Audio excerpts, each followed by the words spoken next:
So, this is Dan Huey. He is a member of the Wampanoag Tribes Gaming Commission. So, talk a little bit about. Good evening, everyone. How are you? Good. My name is Daniel Newey, and I am a citizen of the tribe. I was born in Mashpee, raised in Rhode Island. Come back for meetings. My mother lives in town, so I'm in and out pretty frequently. Just a little bit of background about myself. I'm a former police officer. I retired in 2020, actually. Time goes by fast. As a sergeant at the Cranston Police Department in Rhode Island. I had spent about 25 years in law enforcement before I decided that it's a young man's game. And, older folks like myself really don't fit in quite well. So when I retired, just shortly before I retired, I had the opportunity to become a member of the Gaming Authority. And it was an application process and an interview, and I was competing with very, very qualified people, and I was lucky enough to get the position. So I've been on the Gaming Authority for about 8 years now. I know the timeline is different, but I was on the Gaming Authority as I was retiring. So I got on the Gaming Authority in 2015, and I always joke about my first day on the job. So my first day on the job, actually it was before the night of my interview, they told me I had the job. They said, "Would you accept the job?" I said, "Great, yeah, absolutely." They said, "Great, you're going to Vegas on Monday." I said, "All right, it's not that bad." So they put us on a private jet, flew us out there for a grand opening of Resorts World. It's a big, huge, one of the nicest spots. It's two black towers on the strip if you ever see it. But back then it was just a parking lot. So that was my first endeavor into gaming. Just a little history. I don't know how much history you have about Indian gaming, but just a brief history. The first native casino, the first native tribe to endeavor into gambling was the Seminoles down in Florida. And they started with a bingo hall. That's how they started. And they had an opportunity to get into a casino endeavor, and what they did was they partnered up with an outside investor. Sometimes that investor can be private, sometimes that investor can be another casino, or even a foreign entity. So they were the first ones to start bingo. This was class 2. There's 3 classes of gaming, 1, 2, and 3. I'll touch upon each one. So once they started getting investors, they really took off. Just before they started taking off, there was a Supreme Court case because the locals didn't want the natives to have a casino. So there was a big learning curve there, as you can imagine, because the Supreme Court said you have jurisdiction, you can handle it yourselves, the states have nothing to do with what you do on your land. So what happened was, in 1988, Congress passed the Indian Gaming Regulatory Act, IGRA, as we call it. And what that did was, it kind of made the peace between the tribes and the state. The IGRA basically says that we understand that tribes are sovereign, the states have no jurisdiction on sovereign land. However, in order for you to have a native casino on your land, there has to be certain parameters. Number 1, you have to be federally recognized. Number 2, you got to have land in trust. And number 3, you have to negotiate with the state, which is what they call a state compact. We have a state compact in the state with the Commonwealth. That spells out tax rates that you pay, oversight, things of that nature. One of the things that's in the compact that we have with the Commonwealth is we negotiated a tax rate. We negotiated a tax rate of 17%. Because once all of the native casinos in the country started building casinos, the Congress said, wait a second, you can't leave out the states, so let's try to make it amicable for everybody. Each tribe has their own compact with the state with their own tax rate. Now, if a state doesn't have commercial gaming, the native casino cannot exist in that state. The state has to have commercial gaming. So when the Commonwealth announced that Encore was coming and MGM, that was the opportunity for us as a tribe to embark on the endeavor of getting a casino. So in the compact, it spells out what the class 1, 2, and 3 stands for. And this is universal. Class 1 gaming is pretty much social. It's like a social gaming, traditional, especially amongst tribes. We have, during powwow, we have fireball. If you place the wager on that, that's class 1 gaming. There's really no oversight, but it doesn't really happen. Class 2 gaming, however, is a big jump. Class 2 gaming is pretty much bingo based. It's bingo based. So whether you have an actual bingo hall with cards and the spin and everything that's associated with bingo, you can do that and regulate yourselves. The state has no regulation authority over class 2, none. And the tribe doesn't pay any taxes on class 2. Class 3 is a whole different ball of wax. Class 3 is when you pay when the tribe negotiates a tax rate. Class 3 gaming is the full kit and caboodle, the slot machines, the poker tables, baccarat, what's that game? Roulette. I'm not a gambler, as you can tell. So we're endeavoring on the class 3 facility. Now, whether we get there is different because we got to negotiate some things until we get to that point. So one thing that people don't really understand as far as the general public goes is that native casinos are the most regulated casinos in the world. And here's why. When they started the NIGC, the National Indian Gaming Commission, to oversee native tribes, that was part of the whole IGRO. Congress set up the NIGC. That's the federal regulator of Indian casinos. On top of that, we as our tribe, we negotiated with the state so that they could come and act as regulators. As a courtesy, as part of the compact, we negotiated it. We got to play friendly with each other, right?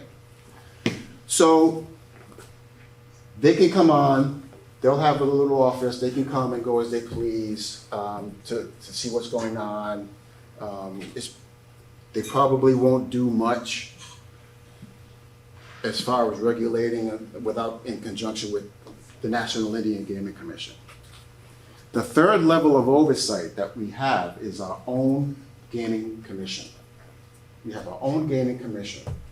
Now, that gaming commission is held to very high standards.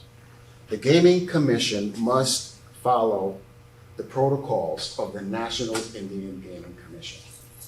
Even though they work for the tribe, but they still have to follow NIGC guidelines. And those guidelines are very, very stringent. And they made them very stringent was to keep out the bad players in gaming. Right? We all remember the mob guys in Vegas. And so what they did was they made these guidelines so restrictive that it would be a pain in the neck for the mob to get involved in Indian gaming. Not worth it. And they did studies on the effects of the gaming in Indian country, and they found that only 27% of tribes mentioned an experience where the mob tried to move in. They didn't, they failed.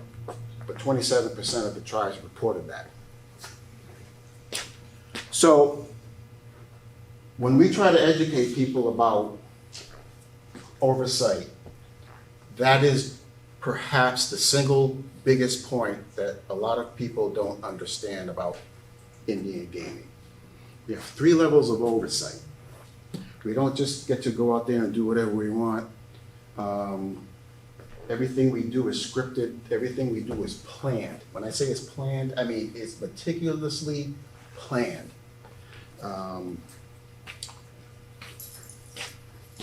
When we staff our casino management team,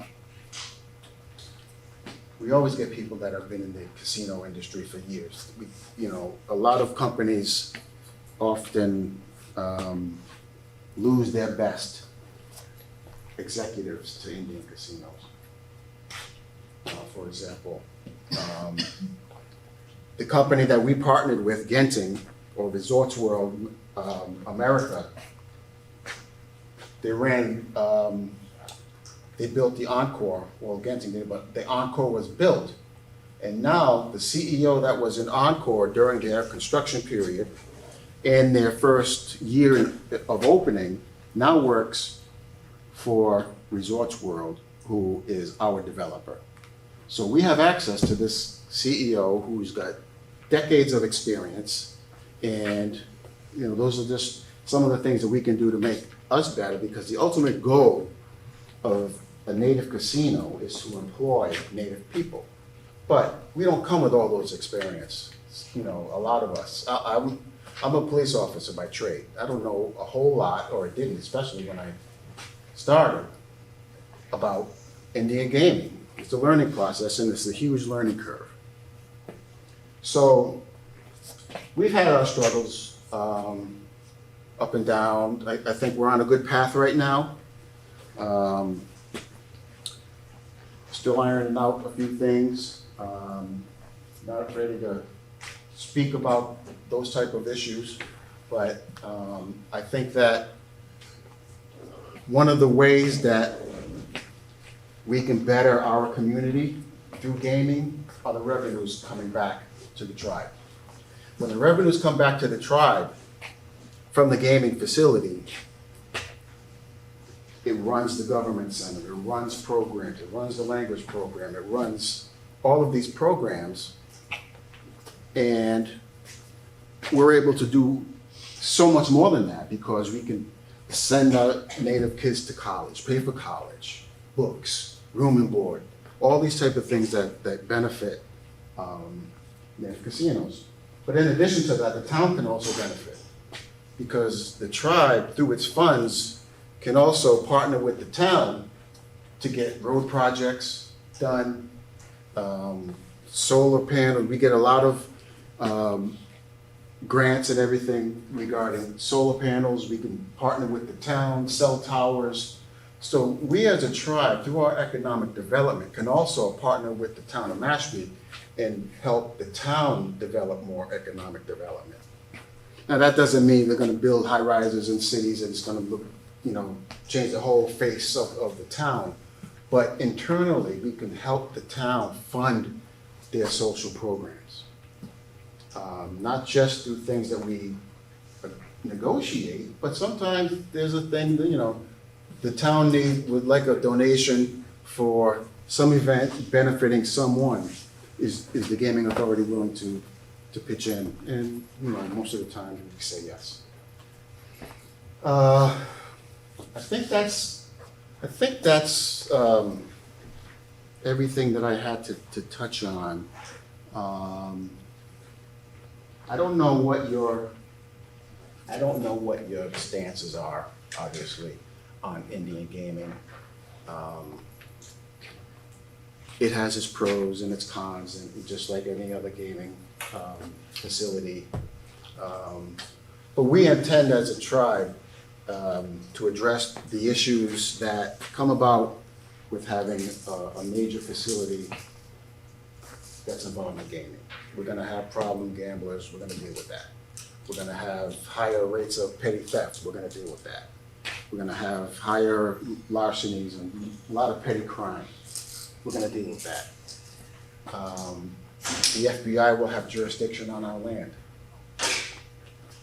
regarding major felonies. God forbid any happen, the FBI will handle the investigation along with state police. Having the state police involved is very important because they have the best resources that an agency can have, probably besides the FBI. The Mass State Police is renowned for their crime-solving capabilities, and we're gonna be able to access that. We'll also have a tribal police department that will be stationed. Some of them will be here, and some of them will be in Taunton. Those are you'll see them day to day. You'll see them patrolling the lots and the inside. You're not gonna see FBI agents walking around, or state police or state troopers walking around unless we have to go outside and hire them. So there are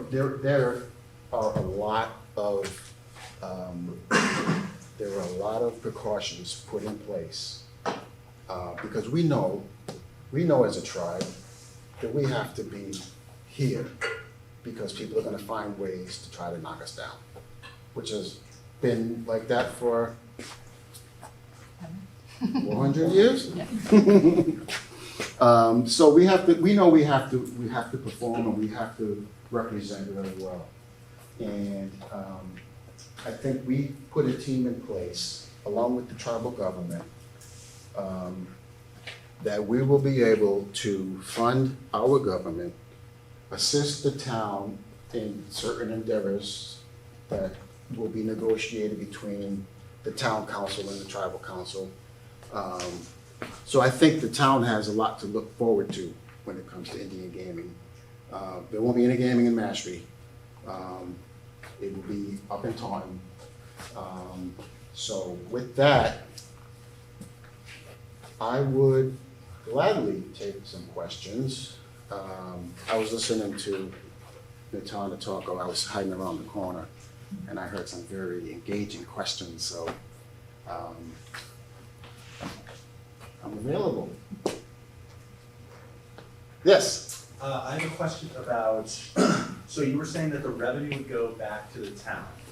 If the casino, what you're saying is gonna be in Taunton, would Taunton have jurisdictions over that tax bracket? Or would it come back to Mashpee? No. What happens is, not only do we negotiate a state compact with the state, but we also negotiated a compact with the town of Taunton. Okay. It's called the IGA, the Intergovernmental Agreement. Through that IGA, we address things such as law enforcement needs from the city of Taunton, fire needs, rescue, they're gonna have to come, we're gonna have to make provisions for that, and taxes. So that because the tribe has the casino on sovereign land, it's exempt from taxes to the town. But through the IGA, we negotiated with the town to pay what they call a pilot payment. That's an acronym, payment in lieu of taxes.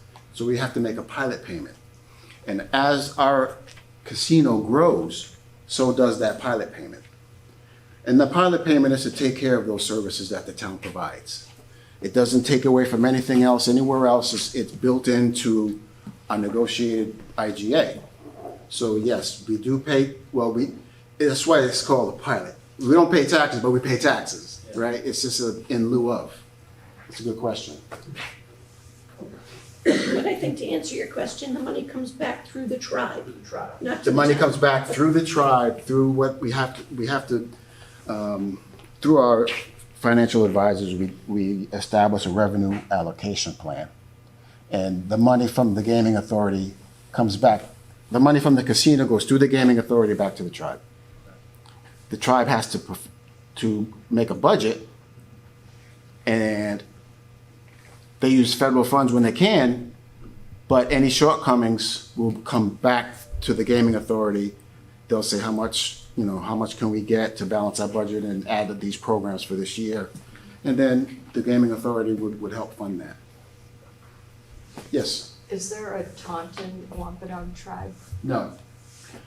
There are different Wampanoag sister tribes, Martha's Vineyard, Mashpee.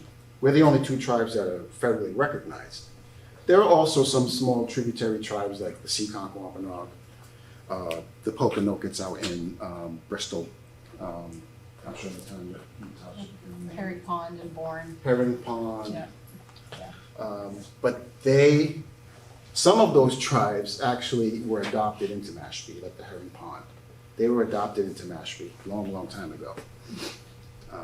But they don't have any aspirations on their own to do anything. And being that they're not federally recognized, other than Martha's Vineyard, they really don't have many options.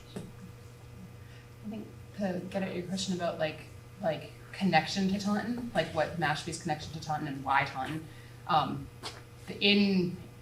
So I think part of it stems from like where are the viable sites for casino, right? So first figuring out where they are, but then in thinking about like our land and trust application and what's gonna like reasonably be approved by the government for that, we had to be able to prove connection there. And this is not my area of expertise, this part of history, but I believe that there is an area in Taunton or near Taunton called Pockanut, and I think that that's where the name Pockanut comes from. And that during like post King Philip's War, a large group of people from that area sought refuge in Mashpee because like it was kind of like a like sanctuary area for people who were willing to be converted and attend missions. So there's like some of the people who are Mashpee now are directly descended from people of that area.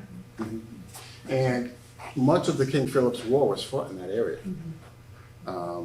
Actually, most of it was fought in that area, in Dighton, Taunton, Seekonk. And that's how you get some of the, like the Seekonk Wampanoags, they would probably just say, we're not gonna go to Mashpee, we'll just stay here in Seekonk. But yeah, a lot of the King Philip's War was fought in that area, and that's how we get ties to that area traditionally and historically. Yes? I have another question about what are like this, I'm curious about like the size and dimension of the casino based on the level of competition now within Massachusetts with the Encore and then the MGM in Springfield. Yep. And then the other casino that's here already but had no table games, it's just like a Yep. electronic casino. over Class by 2. Foxborough, I believe. Yeah, Plainridge? Plainridge, and then there's also, obviously Connecticut has like Foxwoods and Mohegan. Mm-hmm.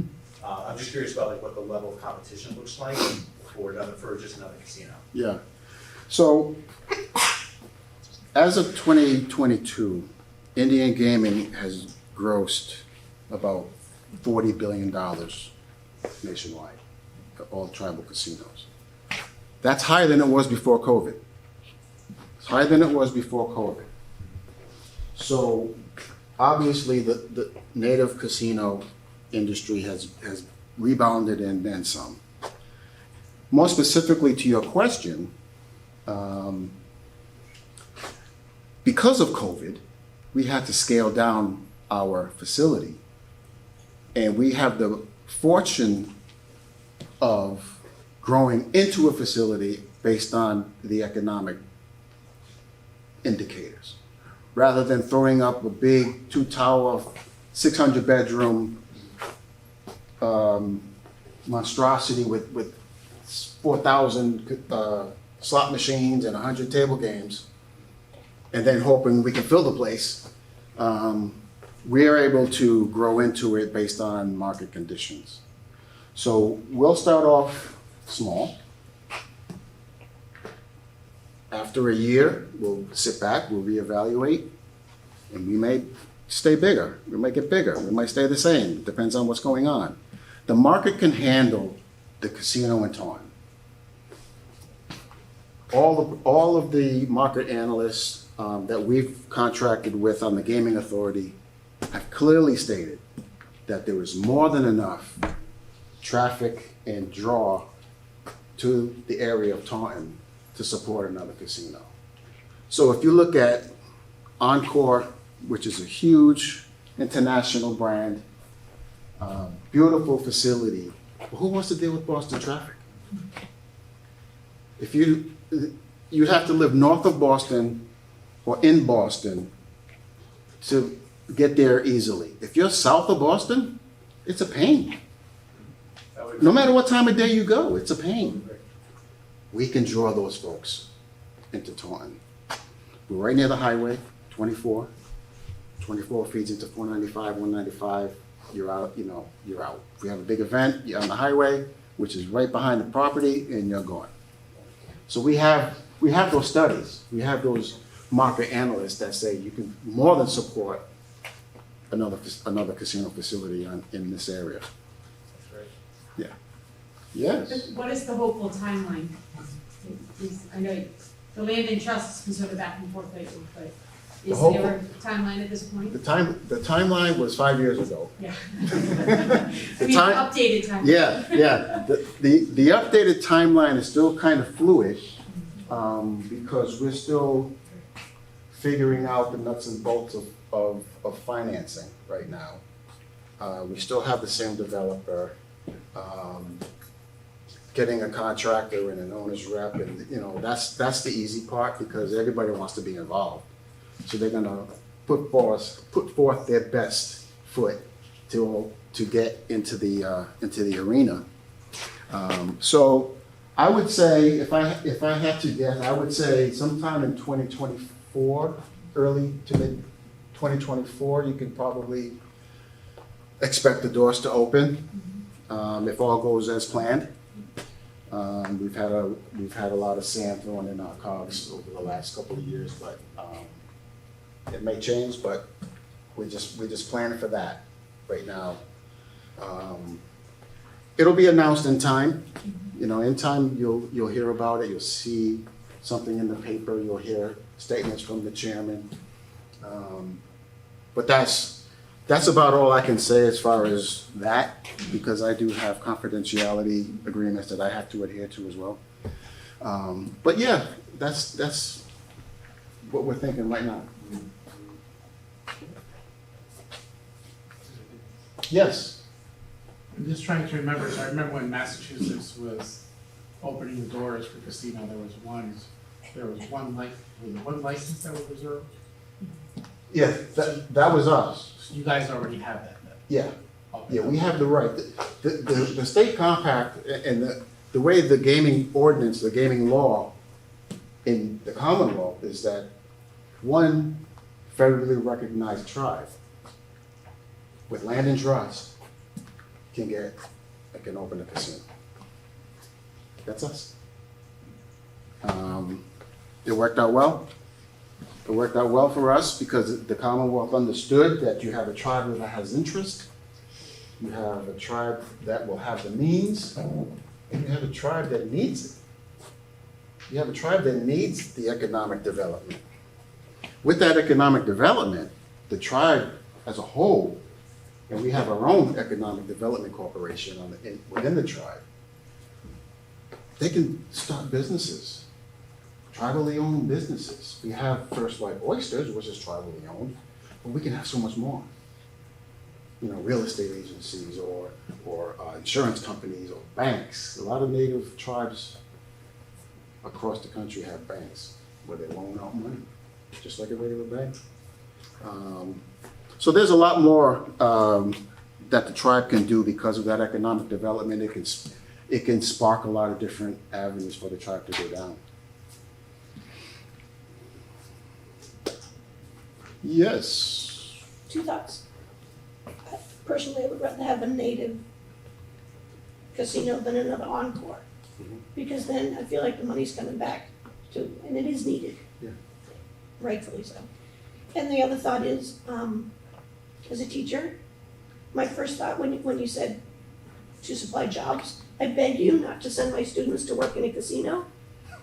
Sorry, that's not what I'm raising them for. I take them fishing in the morning Yeah. before school. I got 12 kids, I take fishing. Yeah. I want them to understand why the water quality needs to be what it needs to be. I want them to understand why oysters or filter feeders. I want them to understand other things and get other jobs. And yeah, I would love you to send them to any college they want for free. Yeah. I mean, those kind of things. Yeah, that's, I mean, because we have a casino, nothing's mandated. It's all out, if you want, I you get can, that. if you don't I want get to, you that. don't have to. Right. It, it's important for the tribe to uphold their traditions and, Right. and the town, a part of that, they're doing the best we can to keep those traditions in place, pass them along to the next generation. Native communities across the country say 7 generations, right? We're trying to provide economic development for the next 7 generations. That's kind of like a moniker, right? So, But you got a room full of teachers here. We got hopes and dreams for these kids, hopes and dreams. I You know? think, if they want to be part of the casino, they can. Yeah. And I think because they're from Mashpee, I think they'll have a great opportunity to become part of the casino community. It's gonna be a community. It's not gonna be just a room full of, it's gonna be a community. We'll have employee programs and all these other benefits there that they can become a part of. So it's gonna be a community, and if anyone in Mashpee wants to be part of that community, great, great. But you can also learn about the oysters, and you can also learn about the deer, and you can And also. what this can do eventually, whether people choose to work at it or not, what this massive economic development does is allow us to send our kids to college, or to send them to job training, or to send them wherever it is they want to go. So to your point about wanting them to be able to, explore whatever options they're interested in, this is the way that we can do that, right? Like right now, I feel like there's all these misconceptions about like, oh, Native kids get free college. Native kids do not get free college, right? Not yet, but with this, they might be able to. You know, Right, exactly. So I think there's already the thought that there's all of these resources for Indigenous kids, and that's just not necessarily the case. And that is, made even less the case by all of the barriers that they have getting into college that are, so this is meant to be a way to combat that. I think what I heard you say when you said, jobs, I was thinking, okay, all this economic money that's coming back in, and then all these businesses that can blossom from it. I didn't think necessarily that the jobs that you're talking about were just jobs at the casino, they're just jobs that would be No, based on new businesses. yeah, I think anytime you get money coming into any community, I think you see job growth. Right, and I don't see Mashpee being any different. I mean, I'm from the old Mashpee, right? When I was a kid, there was only 2,000 people in this town. And I remember that. Because I spent a lot of time here as a child, and Matana lived right behind my great-grandmother's. So, anytime you see an influx of funds, you always see job growth. The good thing is that you have a town that doesn't want to lose the old Mashpee. So you're not going to see 7, 8-story buildings around town. I think we'll complement each other well in that regard. Yeah.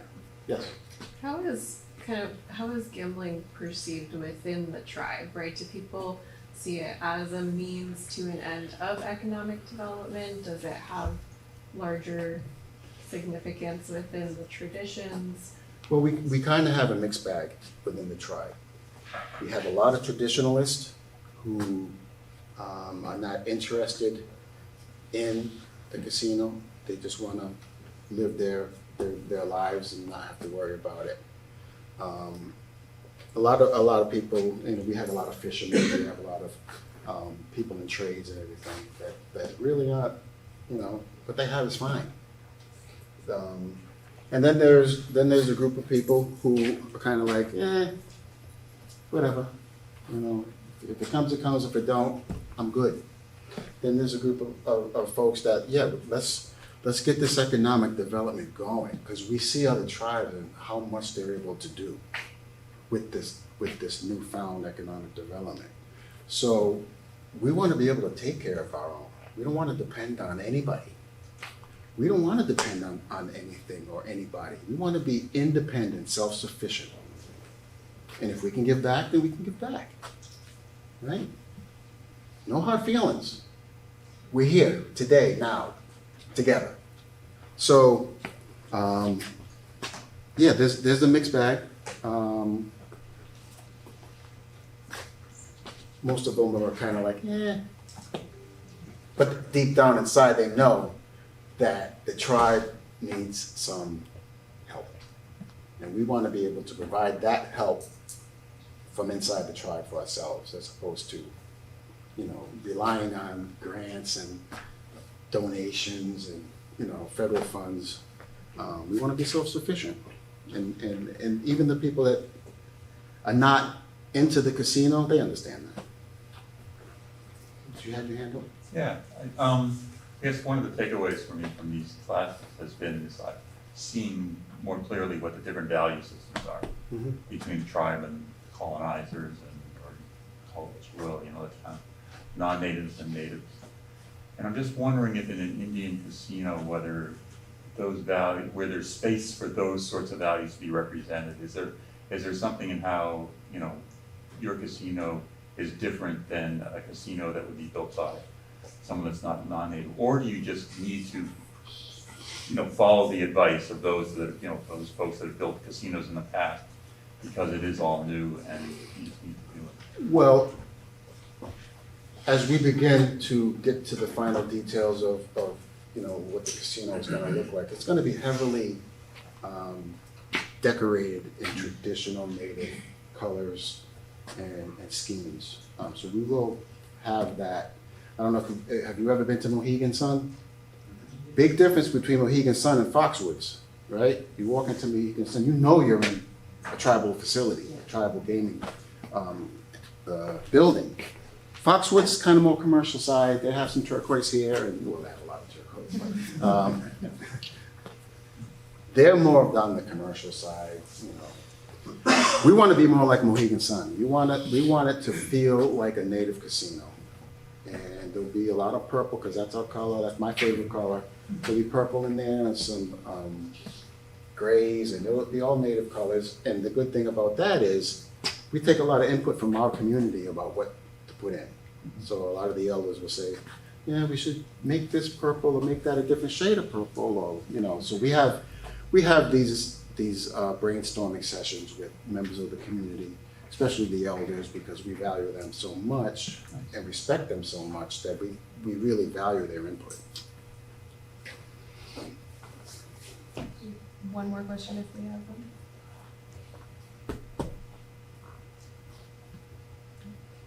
By the way, I'm a substitute teacher.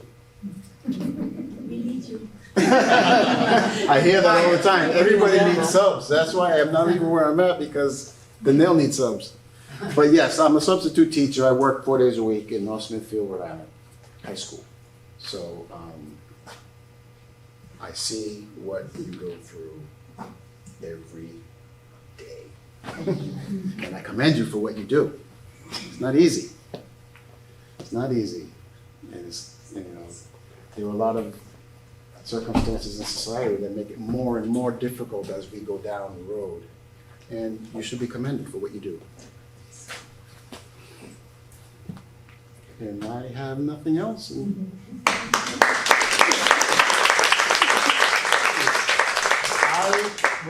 I will leave some business cards here with Natana. I promise, if you email me, I will email you back. That's a pet peeve of mine, returning phone calls and emailing people back. I will email you back with any answers that I can provide to the questions you asked me. Promise.